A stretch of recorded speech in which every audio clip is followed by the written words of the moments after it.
¿El Ejecutivo podría haber evitado esta crisis diplomática? Sin la menor duda.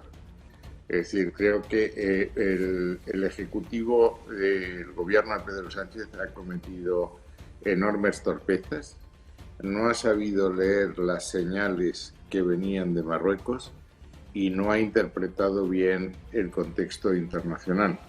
Y esto nos ha llevado a una situación auténticamente esperpéntica, que es enfadado al mismo tiempo a Marruecos, a Argelia y al Frente Polisario, hazaña que no había conseguido ninguno de los ministros de Asuntos Exteriores en nuestra historia democrática. Laia, la ministra de Asuntos Exteriores, y Marlaska, el ministro del Interior, ambos han negado que esta invasión tenga que ver con dar cobijo al líder del Frente Polisario, acogerle, por cierto, que entró en España con una identificación falsa. Dicen que no tiene nada que ver, pero yo creo que nadie se cree lo que están diciendo. Laia y Marlaska han hecho serias economías con la verdad, pero el responsable último es el presidente del gobierno, que es el que dirige la política exterior de acuerdo con nuestra Constitución y la Ley de Acción Exterior. Y yo, si me permite, voy a intentar desarrollar las ideas que digo. Sí. En primer lugar, las torpezas que ha cometido el gobierno. Empiezan ya el primer día en que Pedro Sánchez toma posesión. Hay una tradición inveterada que la primera visita del primer ministro es siempre a Rabat. Sánchez rompe esa tradición y Marruecos lo considera como una desconsideración. En segundo lugar, al final del año pasado, a fines del año pasado, el vicepresidente del gobierno, Pablo Iglesias, exige como solución al conflicto del Sáhara, que lleva desde 1975, un referéndum de autodeterminación que incluya la independencia como opción. Esa es una doctrina que Naciones Unidas mantuvo hasta el año 2002, pero que cambia a partir de ese año. Y lo que Naciones Unidas ha dicho a partir de entonces, hay que buscar una solución justa, duradera y mutuamente aceptable por las dos partes, es decir, mediante una negociación que sea aceptada por las dos partes. Eso provoca una enorme irritación en Marruecos. Y la tercera es la acogida en España del presidente de la llamada República Árabe Saharaui Democrática, que es un agravio en do mayor a Marruecos, mucho más cuando el señor Ghali tiene que responder ante la Audiencia Nacional de una acusación de genocidio que le planteó una asociación saharaui. Por tanto, el intentar decir que esto no tiene nada que ver es simplemente faltar a la verdad. Y la embajadora, en la reunión que tuvo con la ministra de Exteriores, reiteró lo que ya había dicho Marruecos en dos comunicados anteriores, que esto iba a tener consecuencias. Por tanto, torpeza de no ir a Marruecos en primer lugar, torpeza contrariar a Marruecos apostando exclusivamente por la independencia, que es la tesis que no puede aceptar Marruecos, y torpeza aceptando en España, acoger en España al líder de la República Árabe Saharaui Democrática.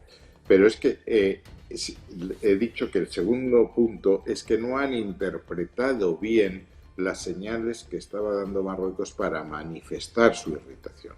Y esas señales han sido muy claras. Se ha aplazado la reunión de alto nivel, que es la reunión que cada 2 años mantienen los dos gobiernos para pasar revista a los asuntos que tienen pendientes y estrechar lazos. En segundo lugar, el primer ministro Otmani públicamente expresa la voluntad de Marruecos de ocupar Ceuta y Melilla, que es una pretensión que ningún partido marroquí va a abandonar nunca, pero que no se plantea encima de la mesa cuando las relaciones son cordiales. En tercer lugar, Marruecos reclama las aguas actualmente bajo jurisdicción canaria, cosa que tampoco se plantea cuando las cosas van bien. En último lugar, los dos comunicados a los que me he referido anteriormente, en que dicen lo que ustedes han hecho al admitir al señor Gali va a tener consecuencias, es decir, que no tiene nada que ver el señor Gali con la vista gorda que está haciendo la policía sobre la inmigración ilegal, es francamente un ejercicio de ilusionismo realmente notable. Pero hay otro dato que es el más importante. Cuando las relaciones entre los dos países son buenas, la Gendarmería marroquí ayuda a controlar la salida de migrantes desde el territorio marroquí a España. Y cuando las cosas van mal, lo que hace es mirar para otro lado, hacer correr la voz, que no va a hacer nada, y se producen las avalanchas que hemos conocido. Y esto se está produciendo desde hace mucho tiempo. Mire, el año 2020, para poner un ejemplo, la llegada de pateras desde Marruecos a Canarias se multiplicó por 5, aumentó un 477%. Y este año, lo que llevamos de año, las cifras son peores. Si el año pasado por estas fechas habían llegado 42 barcos, ahora han llegado 70. Por tanto, más claro, agua.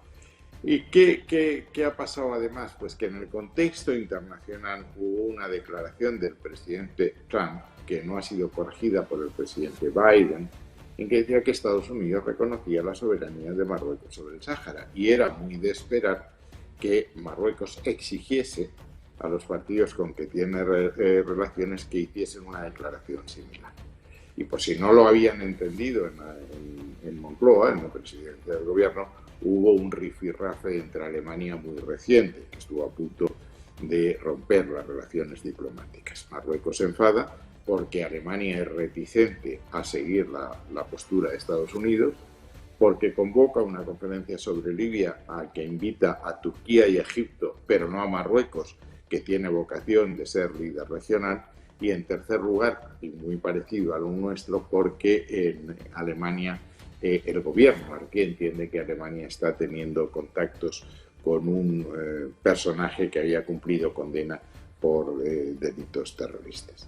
Entonces, primero, torpezas del gobierno; segundo, incapacidad para leer las señales que vienen de Marruecos; y tercer lugar, incapacidad para comprender que en el contexto internacional marcado por la decisión de los Estados Unidos de reconocer la soberanía marroquí sobre el Sáhara, esto iba a explotar, y ha explotado. Eso es lo que ha pasado, no tiene más vuelta de hoja.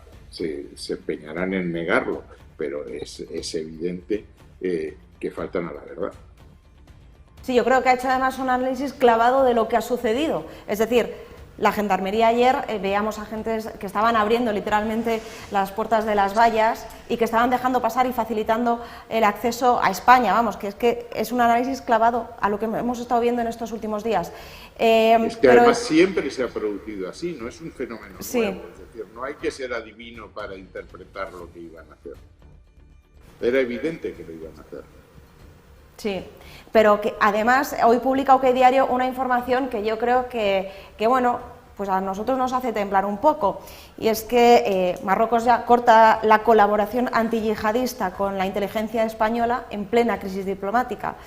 Bueno, una información que es decisiva para la lucha antiterrorista. Decía Alfredo Pérez que seguimos en estado de alerta a nivel 4, y yo creo que esto es una de las cosas que a muchos nos hacen temblar. Eso será reversible porque a Marruecos le interesa tanto como a España que los dos países colaboremos en la lucha yihadista. Y en esto España, desde luego en la época en que nosotros estábamos en el gobierno, la colaboración fue ejemplar. Es decir, nosotros tenemos soldados en Mali, en Kalikoro, para evitar que el fenómeno terrorista múltiple en esa zona, y han operado Daesh, Al-Qaeda del Magreb, Ansar el-Sharia, etcétera, para evitar que esos movimientos contaminen a Marruecos, y contaminando a Marruecos desestabilicen al régimen, lo cual sería catastrófico para España. Pero es que además nuestros servicios de información trabajan muy activamente en colaboración con los marroquíes en España. Hay 800.000 marroquíes en España, donde hay un movimiento que se llama Justicia y Caridad, que es claramente contrario a la monarquía alauita, en que nos estamos colaborando juntos. Es decir, esto no puede durar, porque a ninguno de los dos interesa que se rompa la colaboración en materia antiterrorista. Señor Margallo, un placer tenerle en la antorcha. Muchas gracias por ayudarnos a entender un poco el origen y el porqué de esta crisis diplomática. Yo le convido a que venga, cuando venga a España, a que venga a visitarnos y esté en la antorcha. Bueno, pues yo los fines de semana suelo ir casi todos. Vaya, pues es que el fin de semana no trabajamos, no tenemos programa. Vaya por Dios, es que yo trabajo aquí entre semanas, o sea que a ver está cómo fatal. cuadramos las agendas, porque nada me gustaría más que estar con usted otra vez. Pues seguro que algún día podemos sacar. Señor Margallo, muchas gracias, hasta siempre. Muchas gracias. Saludo, adiós.